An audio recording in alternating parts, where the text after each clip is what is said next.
और ये दोनों के बैक कैमरे से वीडियो रिकॉर्ड हो रही है। यहाँ पर भी V60 के पास 4K 30 FPS video recording option मिलता है एंड X200 FE के पास 4K 60 FPS video recording option मिलता है। यहाँ पर लाइट कंट्रोल आप खुद जज करके कमेंट सेक्शन में बताना कि कौन ज़्यादा बढ़िया कर रहा है। बट यहाँ पर स्टेबलाइजेशन का बताऊँ तो मेरे को थोड़ी सी एक्सपेक्टेशन X200 FE से ज़्यादा है। अभी थोड़ा भाग के देखते हैं कौन अच्छे से स्टेबल कर रहा है। वैसे तो यहाँ पर साफ तौर पर देखने के लिए मिलता है सबसे पहला कलर में डिफरेंस, जिसके अंदर भाई X सीरीज में काफी ज्यादा पंची कलर है और जो V सीरीज है इसके अंदर काफी ज्यादा फेडेड कलर है। इनफैक्ट V सीरीज के जैसी स्टेबलाइजेशन अभी हमने देखी कि इसके अंदर भाई स्टेबलाइजेशन उतनी अच्छी नहीं है। हालांकि X सीरीज को भी थोड़ी सी इंप्रूवमेंट करने की जरूरत है, बट स्टिल यहाँ पर हम दोनों का कंपेरिजन कर रहे हैं तो यहाँ पर भाई X सीरीज के cameras in terms of video recording थोड़े से बेटर परफॉर्म कर रहे हैं। लेकिन X सीरीज में भी एक दिक्कत है कि इसमें स्किन टोन मुझे उतना अच्छा नहीं लगा, काफी ज्यादा प्लेन कर देता है, फ्लैट कर देता है, तो इसको फिक्स करना होगा वीवो को। वैसे इस कंपैरिजन को हम इसलिए कर रहे हैं क्योंकि काफी लोगों को एक कंफ्यूजन है कि भाई दोनों में सेम कैमराज मिलते हैं। जैसे कि यहाँ पे स्पेसिफिकेशन देखोगे 50 मेगापिक्सल का मेन कैमरा है, 50 मेगापिक्सल का 3x टेलीफोटो कैमरा,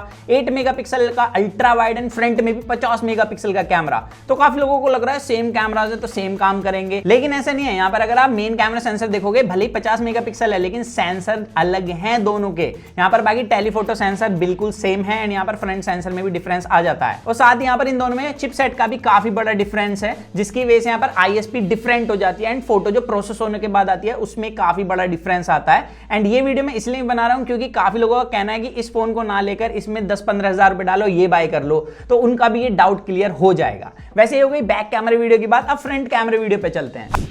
अभी ये दोनों के फ्रंट कैमरे की वीडियो क्वालिटी एंड यहाँ पर जो FE है ना, इसके अंदर एडवांटेज सीधी ये मिलती है कि आप इसके अंदर भाई 4K 60 FPS में वीडियो रिकॉर्ड कर सकते हो। वहीं पर जो Vivo V60 है इसके अंदर सिर्फ भाई 30 FPS का ऑप्शन मिलता है 4K रिकॉर्डिंग में। बाकी यहाँ पर स्टेबलाइजेशन देख सकते हो, साफ देखने में मिलता है कि FE का जो बैकग्राउंड HDR हिट है वो ज़्यादा बेटर है Vivo V60 के कंपेरिजन में। अब देखो यहाँ पर बिल्कुल अलग हो गया सीन। इस बार X सीरीज के अंदर कलर जो है वो भाई फेडेड हो गए, V सीरीज के अंदर कलर पंची हो गए। मतलब ये खुद ही नहीं समझ पा रहे कि ना करना क्या है Vivo वालों को। तो यहाँ पर डेफिनेटली इनकंसिस्टेंसी दोनों के कैमराज में है।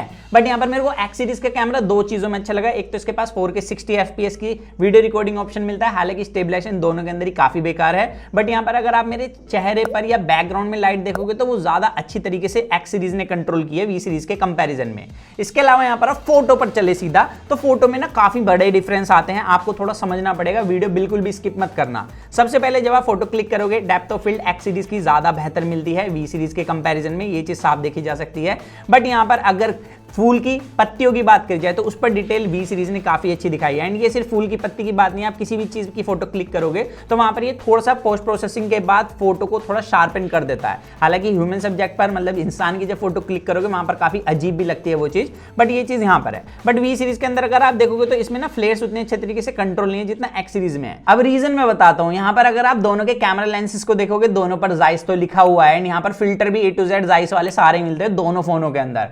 बट यहाँ पर जो X सीरीज है इसके पास T-स्टार कोटिंग भी मिलती है जो फ्लेयर्स को कट करती है, वहीं पर V सीरीज के पास T-स्टार कोटिंग नहीं मिलती, जिसकी वजह से इसके पास थोड़े बहुत फ्लेयर मिल जाते हैं। इसके अलावा जो डिफरेंस आता है वो हल्का फुल्का कलर में यहाँ पर आप देख सकते हो। X सीरीज के पास थोड़ा सा वार्म टोन मिलता है, V सीरीज के पास कूल टोन है। अब इसका काफी बड़ा डिफरेंस हो जाता है आगे जाके। सबसे पहले अगर आप फोटो देखोगे कोई भी तो यहाँ पर इंसान के ऊपर ये अच्छे से लाइट कंट्रोल नहीं करता। इनफैक्ट अगर आपने थोड़े पंची कलर के कपड़े पहने हुए हैं या व्हाइट कपड़े पहन लोगे तो उस टाइम पर आप साफ देख सकते हो कि ये काफी बेकार लाइट कंट्रोल करता है। यहाँ पर X सीरीज के कैमरा अलग ही काफी अच्छे कलर शो करते हैं इसके कंपैरिजन में। और यहाँ पर दोनों को ही मैंने Vivo के विविड मोड पर यूज करा है, उस सिचुएशन के अंदर ऐसे फोटो आ रही है। यहाँ पर आप देख सकते हो इनफैक्ट यहाँ पर डेप्थ ऑफ फील्ड का भी काफी डिफरेंस मिल जाता है। X सीरीज का जो स्किन टोन है, कलर्स हैं, वो काफी डिफरेंट है V सीरीज के कंपैरिजन में। V सीरीज सिर्फ गोरा करने पर फोकस कर रहा है, X सीरीज एक्चुअली थोड़ा बेटर स्किन टोन दे रहा है। बाकी यहाँ पर HDR हिट वगैरह बैकग्राउंड में आप देख सकते हो वो तो भी दोनों का ऑलमोस्ट सेम है। एंड यहाँ पर पोर्ट्रेट मोड में भी आप 23mm में फोटो क्लिक कर सकते हो। एज डिटेक्शन में काफी बड़ा डिफरेंस आता है। यहाँ पर आप साफ देखोगे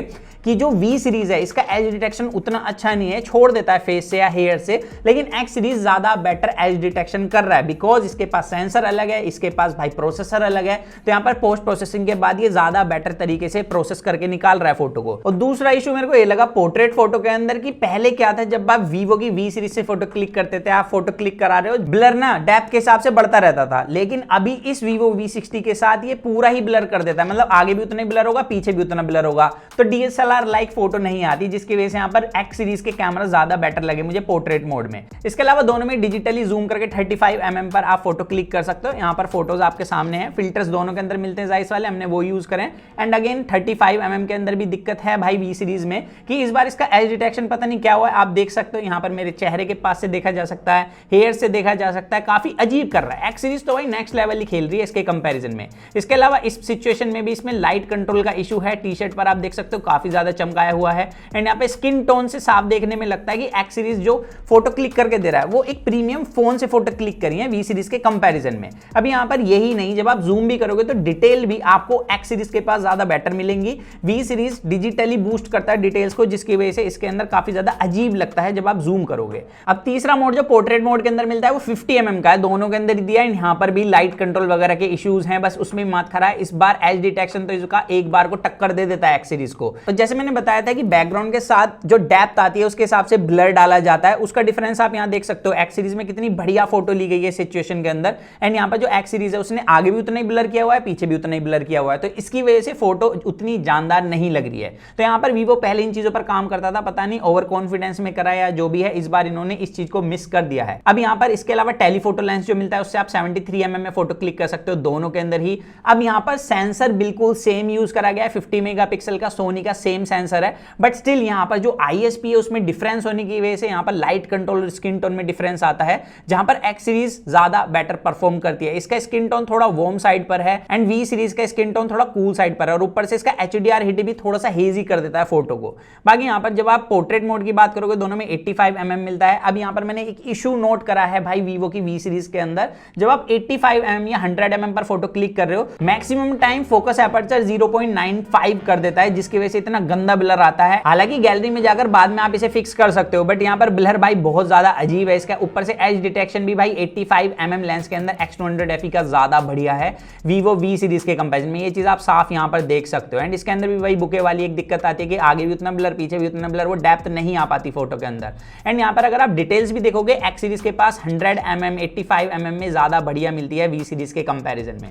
तो यहाँ पर डे लाइट कंडीशन में साफ है कि भाई X सीरीज के कैमरा फार बेटर परफॉर्म करते हैं V सीरीज के कंपैरिजन में। V सीरीज को इस बार काफी लाइटली लिया गया है। इनफैक्ट अगर आप फोटो क्लिक करते हो 85 और 100 mm में, ये काफी बार बैकग्राउंड को पूरा ग्रीन कर देता है, और ये भाई एक बार नहीं मल्टीपल टाइम मैंने इशू फेस करा है इसके सॉफ्टवेयर के साथ। तो ये सॉफ्टवेयर इशू है या हार्डवेयर इशू है, ये चीज भाई वीवो को जल्दी से समझ के फिक्स करना चाहिए। इसके अलावा लो लाइटिंग किंग माना जाता है वीवो को, तो यहाँ पर देख लेते हैं अब की बार वीवो में कौन किंग है। तो यहाँ पर X सीरीज के कैमरा ज्यादा अच्छी डिटेल शो करते हैं, ज्यादा ब्राइट फोटो क्लिक करते हैं, इसका HDR भी ज्यादा बढ़िया परफॉर्म करता है लो लाइट के अंदर। फ्लेयर कंट्रोल जो मैंने बताया था कि X सीरीज के पास T स्टार कोटिंग है, V सीरीज के पास नहीं है, जिसका डिफरेंस यहाँ पर स्ट्रीट लैम्प ने साफ तौर पर हम लोगों को दिखा दिया है। तो यहाँ पर ये है कि लो लाइटिंग परफॉर्मेंस में भाई X सीरीज के कैमरा ज्यादा बढ़िया हैं। बाकी यहाँ पर अल्ट्रा वाइड दोनों का ही कवाड़ है, 8 मेगापिक्सल का अल्ट्रा वाइड मिलता है। मेरे को समझ नहीं आता कि इस पर फोकस क्यों नहीं कर रहा है वीवो। तो मेरे हिसाब से वीवो को, जैसे कि इन्हें कैमरा सेंट्रिक फोन बोलते हैं, तो इन्हें थोड़ा फोकस करना चाहिए अल्ट्रा वाइड लेंस पे। ये मेगापिक्सल में ज्यादा दे देंगे या ऐसे कह देंगे कि भाई कैमरा किंग है, बट उसके बाद जब हम फोटो देखते हैं तो भाई बिल्कुल ही बेकार फोटो आती है।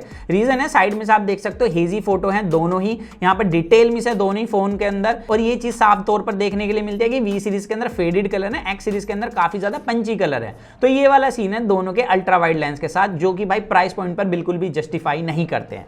तो ये बात होगी अल्ट्रा वाइड लेंसेज की। अब बात करते हैं फ्रंट कैमरे की। तो फ्रंट कैमरे में मैं आपको साफ तौर पर बता दूं कि X सीरीज का स्किन टोन थोड़ा सा बेटर लगा है मुझे V सीरीज के कंपैरिजन में। ऑब्वियसली ज्यादा पैसा दे रहे हैं, और ऊपर से इसका लाइट कंट्रोल भी भाई फोरहेड वगैरह पर थोड़ा बेटर है V सीरीज के कंपैरिजन में। बट स्टिल V सीरीज जिस प्राइस पॉइंट पर आ रहा है, अगर आपको फ्रंट कैमरे के लिए ही फोन चाहिए तो मैं इसे सीधा रिकमेंड कर सकता हूं। अदरवाइज आप मेरी एक बार V सीरीज वाली वीडियो जरूर देख लेना, शायद आप लो भी ना। बट यहाँ पर एक चीज कॉमन है दोनों के फ्रंट कैमरे में कि यहाँ पर भाई दोनों का एज डिटेक्शन वगैरह ऑलमोस्ट सिमिलर मिलता है, बट HDR हिट के अंदर वीवो की X सीरीज ज्यादा बेटर फोटो क्लिक करती है। V सीरीज के अंदर काफी ज्यादा हेजी हो जाती है HDR हिट करते समय फोटो। तो ये चीज आप यहाँ साफ तौर पर देख सकते हो। तो ओवरऑल मेरे हिसाब से दोनों के कैमरा जितने मैंने टेस्ट करे हैं, वीडियो रिकॉर्डिंग में दोनों को इंप्रूवमेंट की जरूरत है, बट स्टिल यहाँ पर भाई अगर आप वीडियो रिकॉर्ड करना ही चाहते हो और आप एक्स्ट्रा पे कर सकते हो फोटो और वीडियो दोनों के लिए ही, तो यहाँ पर एक्स सीरीज ज्यादा बेटर ऑप्शन होने वाली है। क्योंकि भले इसके पास कैमरा सेंसर देखने में सेम लग रहे हो, लेकिन यहाँ पर परफॉर्मेंस एक्चुअल जो निकल कर आई है वो हमने आपको दिखा दी। और बाकी का जो भी हार्डवेयर है, जैसे चिपसेट हो गया, रैम रोम हो गया, वो भी भाई एक्स सीरीज के पास ज्यादा बेटर मिलती है वी सीरीज के कंपैरिजन में।